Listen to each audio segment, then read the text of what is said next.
Welcome to Bombast. Today we are joined by Erfan Noorbakhsh, a geopolitical analyst specializing in Iranian security doctrine and Eurasian strategic dynamics, and Kianoosh Boostani, political commentator and analyst focused on Iran's internal power structure and opposition movements. The conversation comes at a pivotal moment. The Wall Street Journal describes the current Muscat channel as high-stakes nuclear talks, even as Tehran has reaffirmed its refusal to halt uranium enrichment, signaling firm resistance to Washington's core demand. Diplomacy appears active, but red lines remain entrenched. At the same time, the New York Times reports that satellite imagery shows Iran's activity working on missile infrastructure and repair efforts. While some damaged nuclear facilities appear only partially restored, raising critical questions about Tehran's true strategic priorities: deterrence, concealment, leverage, or escalation. Meanwhile, the nation reveals that US-based Iranian opposition figures have been meeting in Florida to discuss potential transition planning, suggesting that Washington may be preparing contingency tracks beyond formal negotiations. So we are looking at three simultaneous dynamics: nuclear diplomacy under pressure, strategic military recalibration inside Iran, and parallel political positioning abroad. Erfan, Kianoosh, welcome. Let's begin. I would like to begin with my first question to Mr. Noorbakhsh, to Erfan. The Wall Street Journal reports that Iran has reaffirmed its refusal to halt uranium enrichment. Is this maximalist posturing for leverage or a structural red line Tehran simply cannot cross domestically? Thank you for having me, Mohammed. Enrichment is both, serves as both for them. Tehran is using 60% stockpile as a hostage. Domestic hardliners actually views the enrichment as the last pillar of what they call revolutionary pride. If we want to discuss, if you're willing to discuss a regional consortium or zero enrichment, as some people suggested, via money leaks that has been come out, suggests that a structural red line is survival for Iran, not the centrifuge. So it's very important for the, this is we are talking about a regime that a means of defense became part of identity. It's very difficult, you know. One of the problems that Western countries, when they come to Iranian or come to other countries to discuss the things that they sometimes they don't understand the lines between the identity and the tools. From the Western point of view, you should be pragmatic in negotiations. That means that if you see that you can't go on, you should come back. You should willing to cede and ask for something else. For Iran, is not completely like that. It's very difficult to actually take off these red lines, try to consent on one in hoping to receive something else. And also, we shouldn't be forgotten, Muhammad, the whole negotiation plans, whole uh, nuclear negotiation started from 2003 when I was a university student. Now I'm a middle-aged man. They were all based on one simple thing that actually never been discussed, or at least publicly discussed. I'm sure there was inside of that. Iranian nuclear program always at the beginning was first seen as a threat to Israel, not to United States, not to Europe. But as soon as what we see that Iran refused to recognize Israel as a state, at the same time, it serves as a regional threat for this country. Now Israel, through United States, biggest ally, try to contain Iran. Iran going to the negotiation first not with United States but with European countries, because also we don't have any diplomatic relation with United States. And then after 10 years from 2003 to 2013-14, we get to the point that we should go and talk directly with United States and with the European European powers, and then Russia and China at the same time, to get to a short-term solution that called GCPOA, that actually was revoked by Mr. Trump in 2017, 2018, sorry. So you see that how it is. Just imagine the situation that this negotiation that we have right now with Trump, even indirectly with Trump, we had back in 2003 or 2018, how it was and how it might change what would come in the future. Kianoosh, Iran insists the talks remain strictly nuclear, rejecting linkage to missile or regional proxies. Is this an attempt to compartmentalize weakness in one domain while protecting leverage in others? Well, to my opinion, Mohammed, it's all about, as you said in your last question with Erfan, it's all about this some sort of maximalist posture. Why? First of all, because Iran knows that this time United States are trying to drag Iran into a zero-sum game, and given the situation inside in domestic politics, that massacres and everything that related to the Islamic Republic legitimacy, Iran has the lower hand here. So they're trying to put the bar as high as possible to prevent United States to go to the other demands, such as nuclear development missile development program, or Iran's proxy in the region. So it's sort of the game that could be contemporizing, putting in different blocks. But the ultimate game is to prevent United States from getting from nuclear to missiles. But the important point is, as Erfan mentioned, the Israeli security is at stake here. So United States is trying to use the situation to guarantee Israel's security for a long time. So, and this gives Israel upper hand in regional regional conflicts, and make Israel the only or the hegemon power in the region.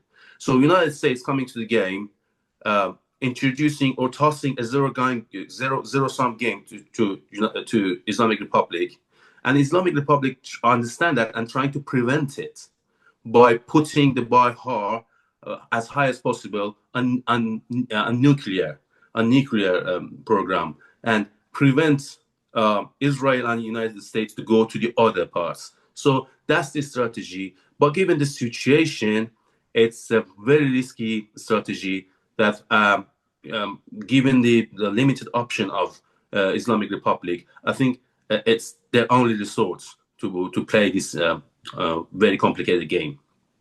Well, from what Kianoosh said, I have a question which I would like to put to both of you. And that is, apparently, Israel has been opposed to any strike by the United States against the Islamic Republic after the riots. I mean, we had reports that Netanyahu himself had asked and begged President Trump not to intervene. So, how does that fit into what Kianoosh suggests? I mean, if Washington's priority is to disarm Iran against Israel, why would Israel oppose a military strike on Iran at this stage? Erfan, would you like to answer that first? Here is not only Washington, it's only what Trump wants. You see that in the second term of the presidency of Trump, we have different type of the cabinet, different time of the team. If at the first presidency of Trump we had the usual Republicans, or let's say the old Republican guards, and they were always been in conflict with Trump. This time we have the Trump team that they're seeking what Trump wants.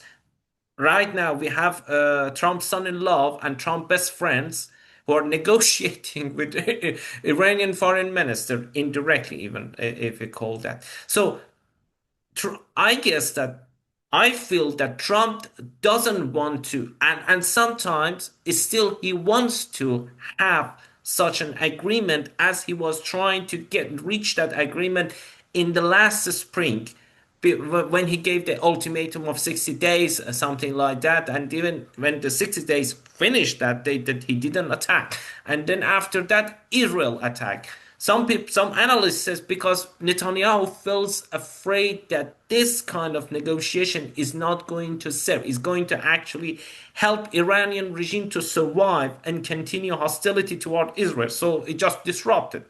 So here we have the same game. Either, of course, there are some other analysts that say that there was all a deception plan for both from United States and Israel. I don't believe that. I believe Trump actually was seeking such an agreement for himself so he can sell it to the U.S. public.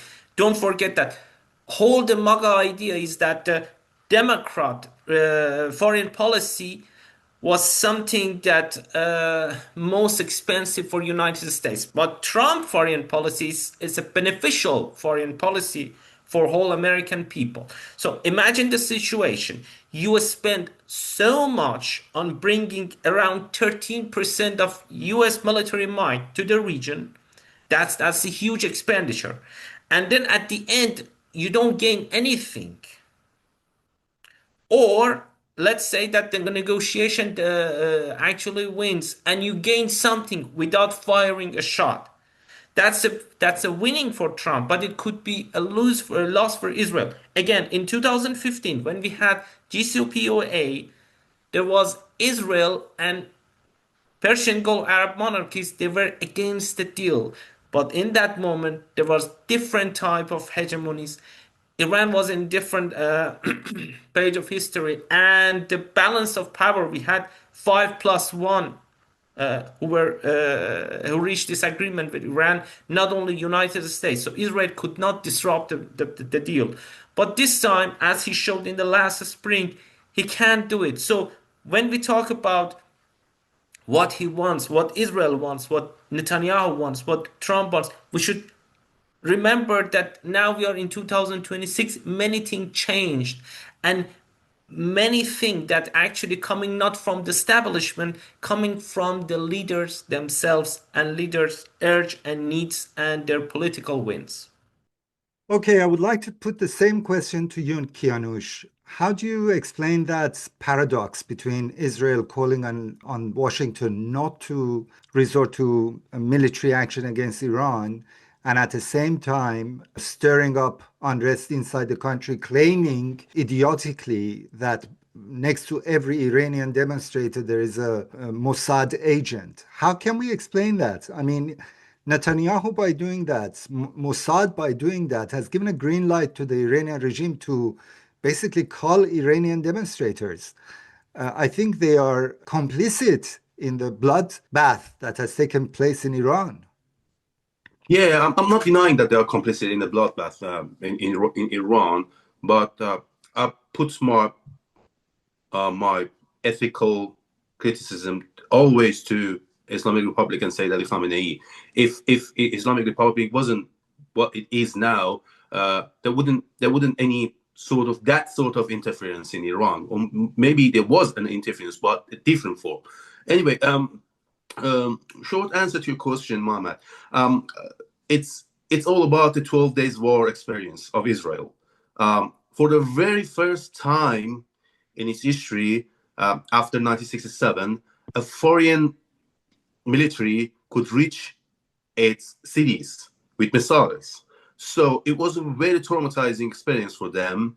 And given that experience, and given the situation that they know if they corner Islamic Republic, it could go suicidal and start sending swarms of missiles to Israel, which is very hard to deter for Israelis.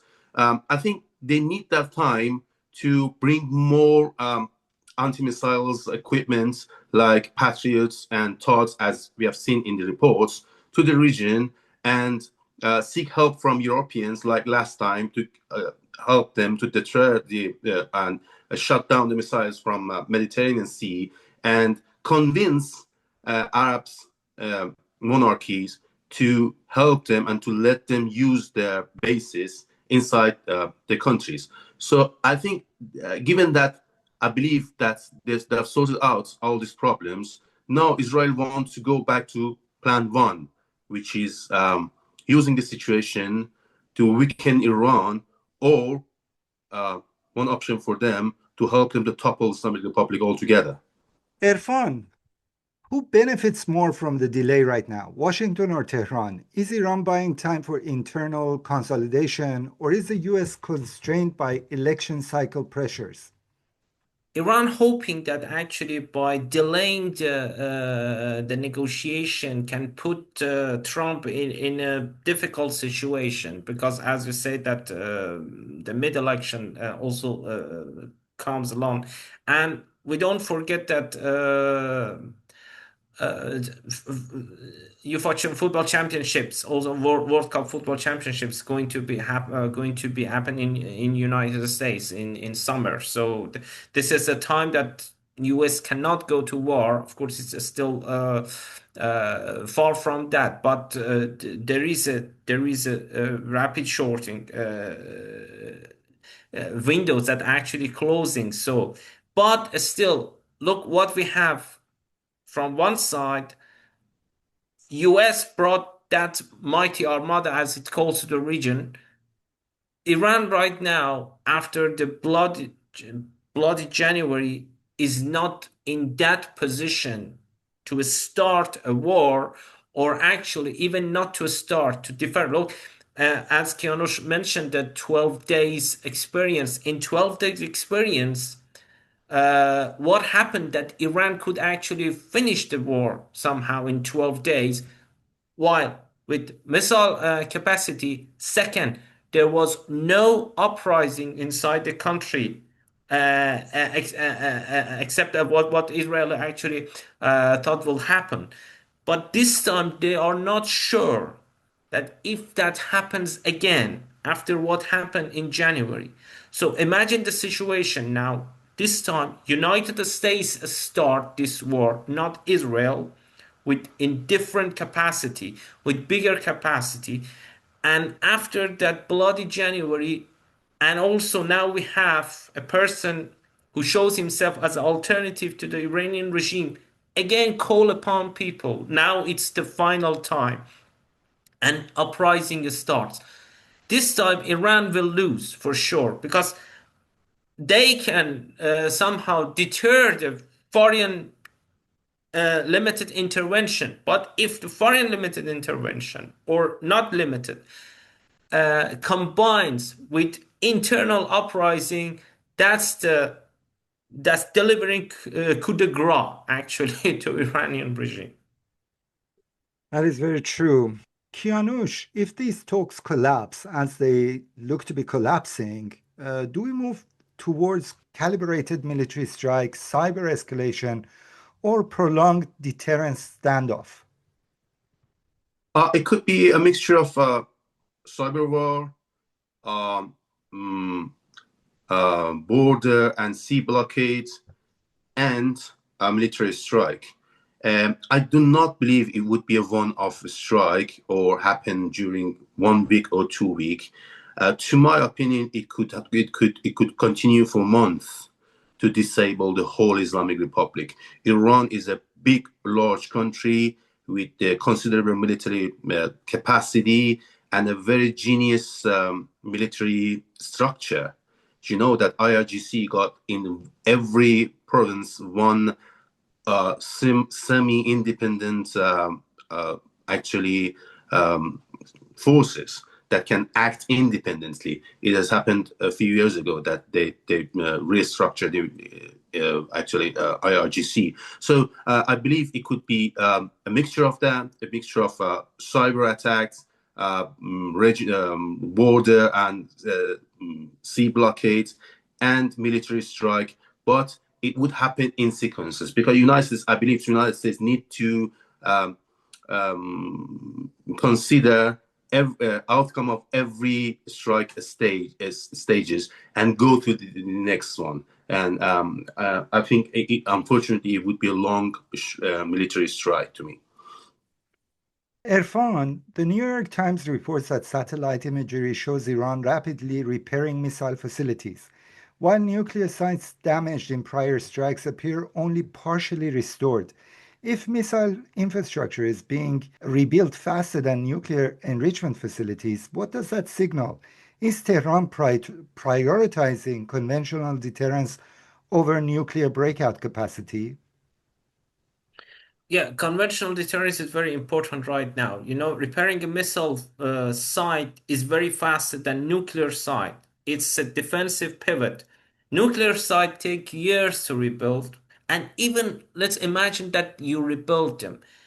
As long as you cannot complete the whole loop and clear and create a bomb.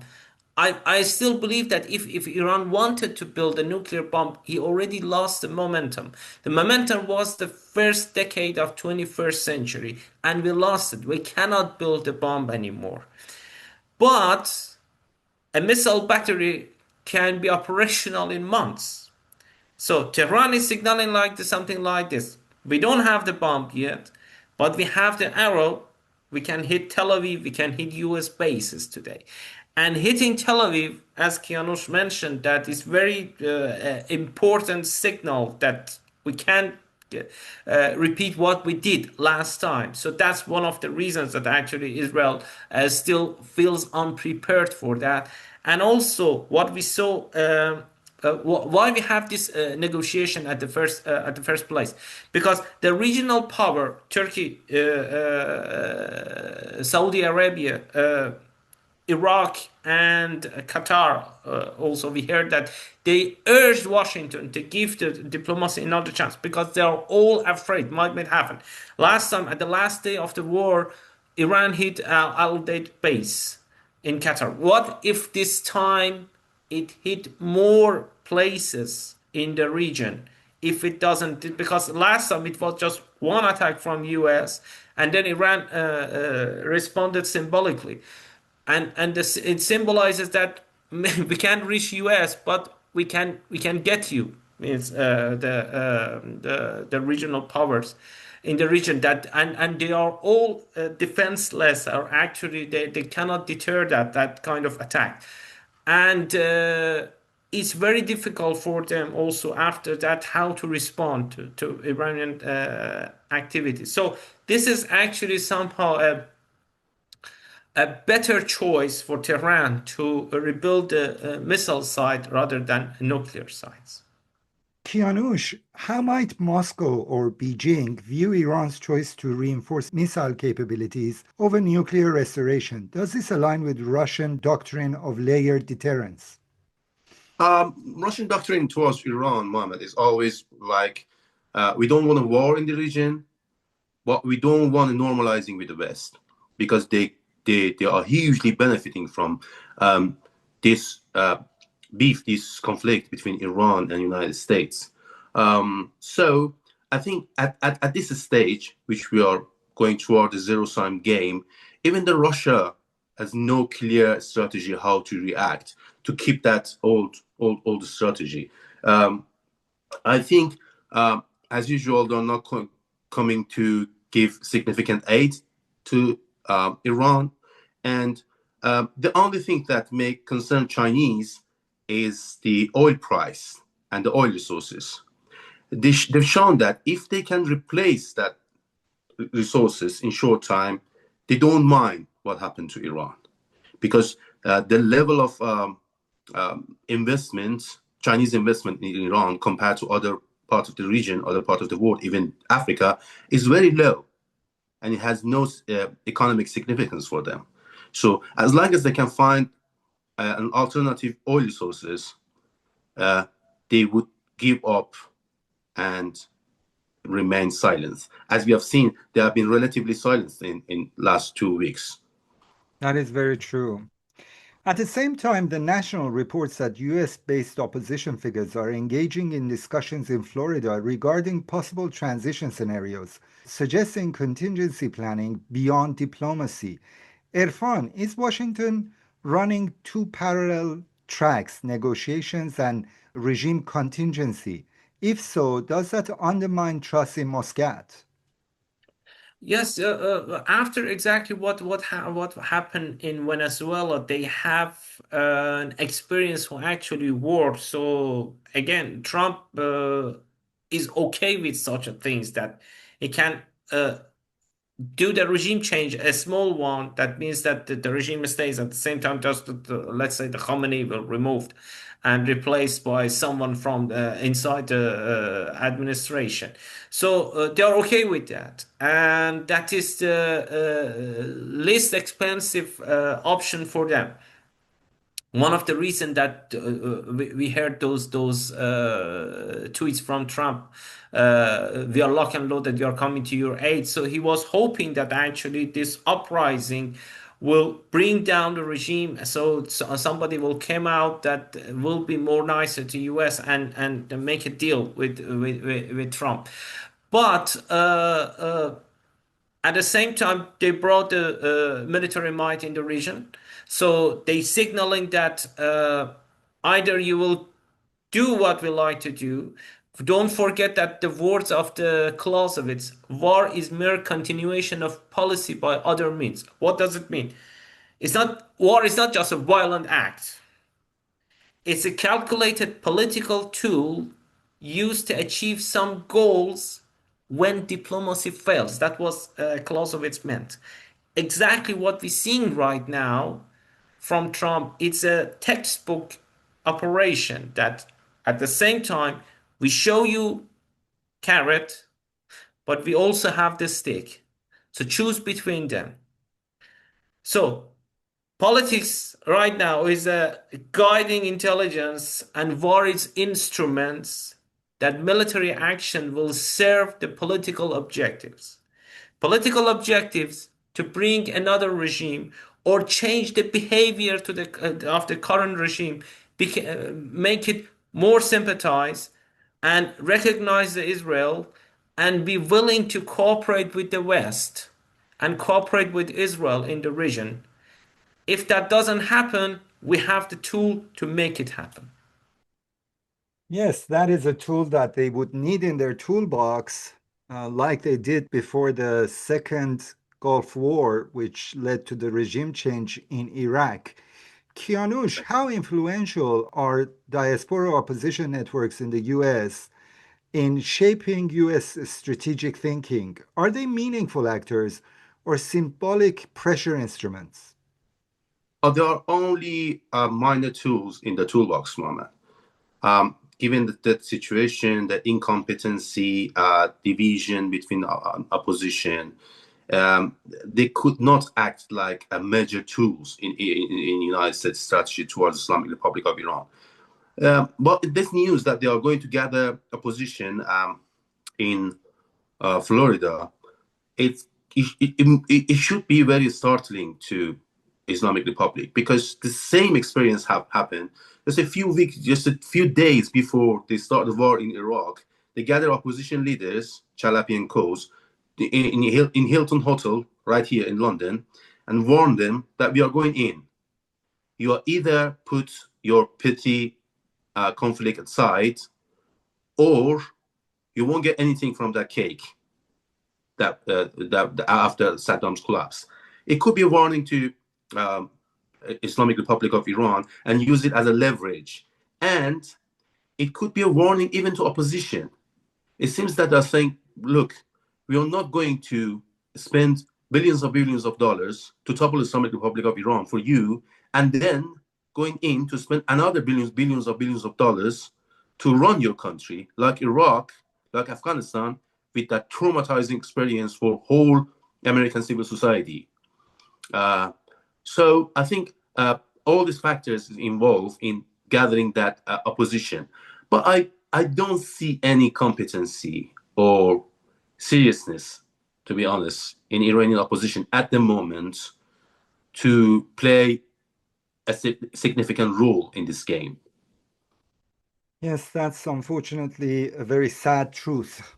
Erfan, how would Iranian leadership interpret reports of US transitional planning? Does it harden their nuclear posture or their military posture, their internal repression, or will this make them even more fearful?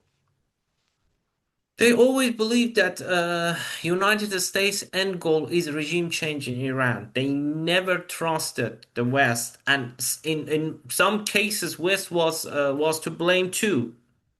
We remember 2015, internal powers, internal part of the administration. They convinced the supreme leader that we need to trust to the outside world and we need to get reach to an agreement. And they did. And they really kept the agreement until Trump came and just removed the agreement, said, now all the thing that you did with Obama, I don't care.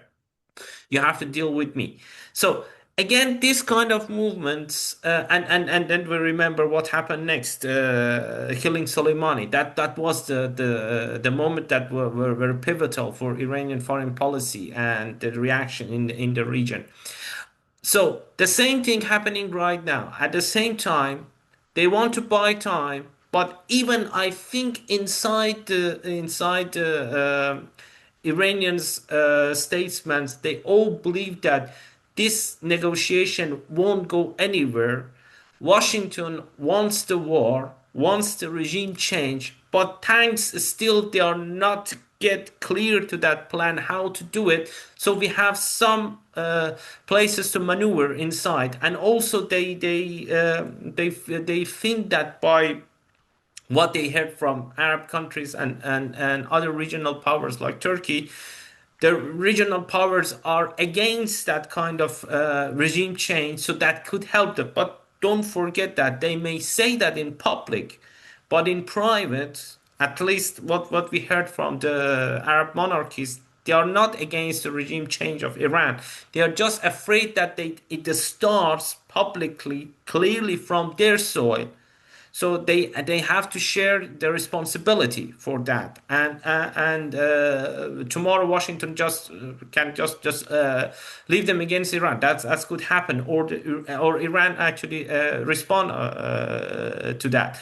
So this is something that Islamic Republic feel that they have this capacity to maneuver. But again, in general, inside the circle of the Islamic retail, they believed from the first day of the revolution that U.S. never accept Iranian Islamic Republic as a legitimate power in Iran. So anything that happens in U.S., any movement, just give them more excuses to do the repression inside. So we should expect more repression inside the country. Kianoosh, let's talk about the legacy of the recent protests, which were suppressed in the most brutal and inhumane manner. How do you think that legacy impacts Iran's negotiations? Does the Iranian leadership negotiate from insecurity, a position of insecurity, or from defiant consolidation after they have managed to basically kill thousands of Iranians and quell the unrest? Right. After the barbaric crackdown on the civilized protest in Iran, some parts of Iranian authorities, especially the military side, more hardliner, believe that they have consolidated their position. We can see in the talk, in the bluffing and things like that. But the one side knows that it has weakened the international position and weakened their hands, because clearly United States using this situation to drag Islamic Republic into what they want to bring an end to the nuclear ambitions, to put down all missiles, deterrence, and put an absolute end to the proxies in the region. But to me, there's two sides in this story.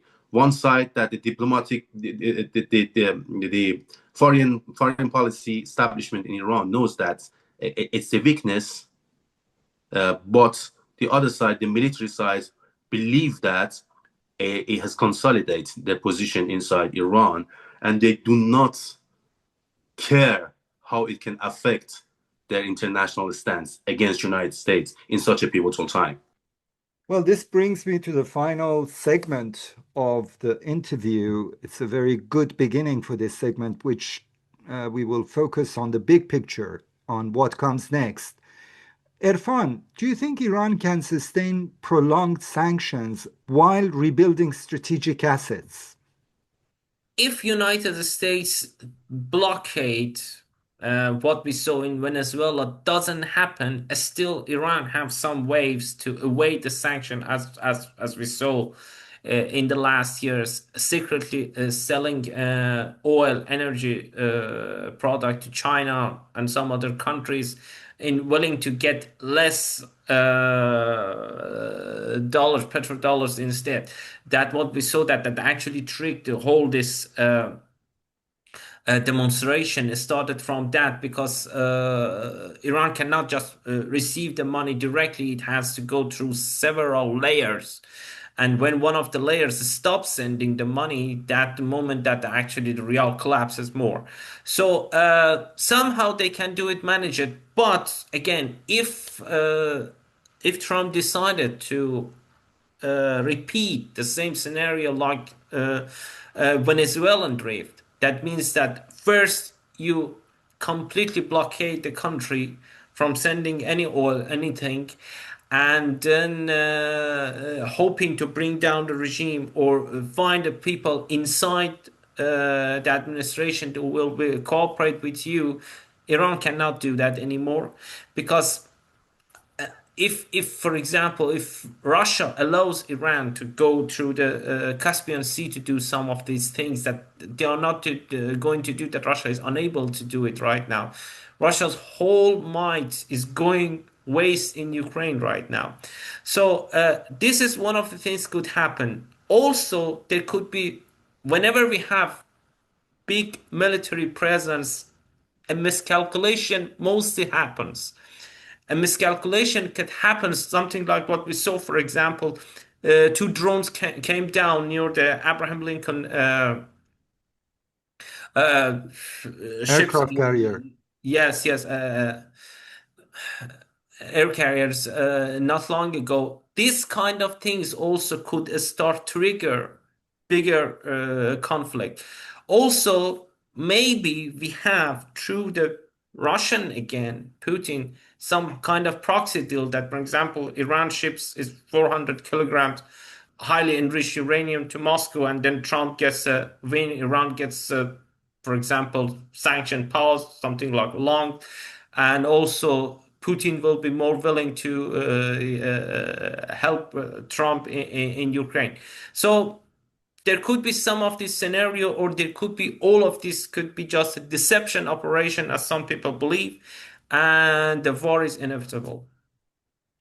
That's a worrying prospect. Kianoosh, which side is more prone to strategic miscalculation, Tehran or Washington? I believe it's Tehran, Mohammed, because you've been talking economy. The economy is biggest unresolvable puzzle for Islamic Republic at the moment. It's less maneuverable than foreign policy or domestic politics. We are talking about huge budget deficit next year.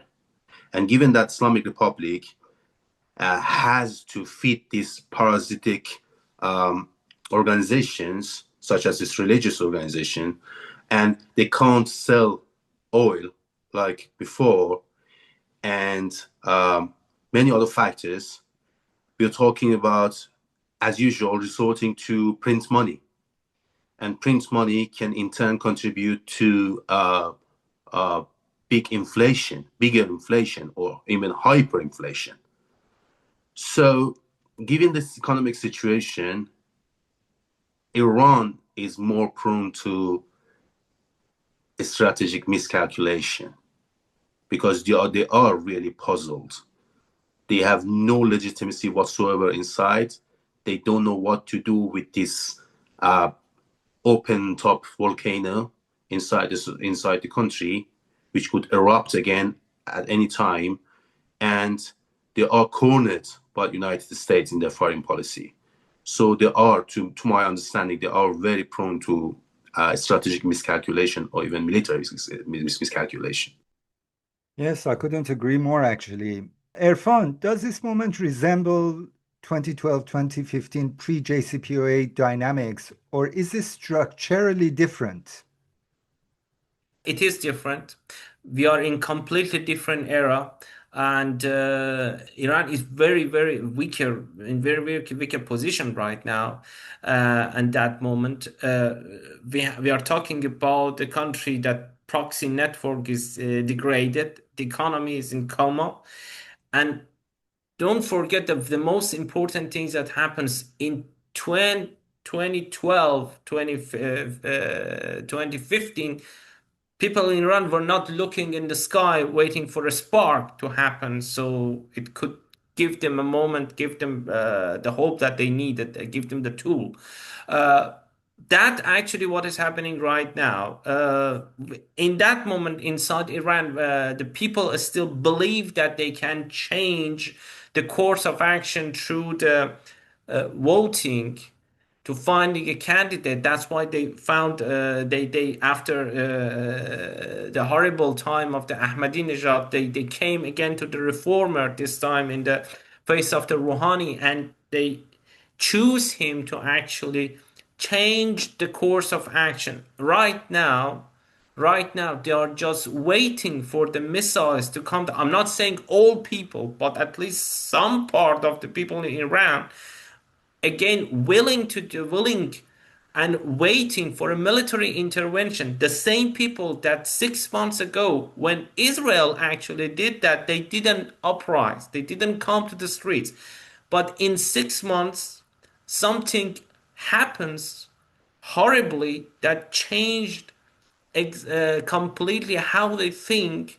They put it's put a big pressure. It was the last straw from this regime, what they saw. So we are not saying what will happen, and there won't be any GCPOA as in 2015. Many people, and somehow I believe that we will have another conflict, this time shorter, or this time maybe even longer than what we saw in 12 days war, and with bigger consequences. Very dark prospects. Kianoosh, final question to you. Do you agree with Erfan that Iran today is strategically weaker than it appears, or do you think it is more resilient than what critics assume? I think it's strategically weaker, Mohammed. Given that in the last answer I gave you, everything is against them. Economy is against them. Majority, absolute majority of people now after this massacre is against them. They are cornered in the region. They have no proper allies to help them. So it means that they are weaker strategically, economically, in every aspect of politics. They are weaker, and I'm very afraid. I'm shivering that it makes them suicidal and turn Iran to a dust, which is really concerning now, because they have shown that they considered Iran without themselves nothing, and they have capacity to turn Iran to another Syria, unfortunately. Yes, I think that's what they have threatened all along. The regime has, on many instances, threatened that it will leave a wasteland of Iran if it is removed. And I think there are elements within the regime who will definitely try to do that. It depends whether they get the opportunity or not. Thank you, Erfan Noorbakhsh and Kianoosh Boostani, for a thoughtful and nuanced discussion at a moment when so much feels uncertain yet consequential. What we're witnessing is not just another round of negotiations, it's a layered confrontation involving diplomacy, deterrence, internal legitimacy, and competing visions of Iran's future. Whether this moment leads to de escalation, prolonged standoff, or something more volatile will depend on decisions being made quietly right now in Tehran, in Washington, and beyond. Thank you to our viewers for joining us. Stay engaged, stay critical, and we'll continue to follow these developments closely. Bye for now.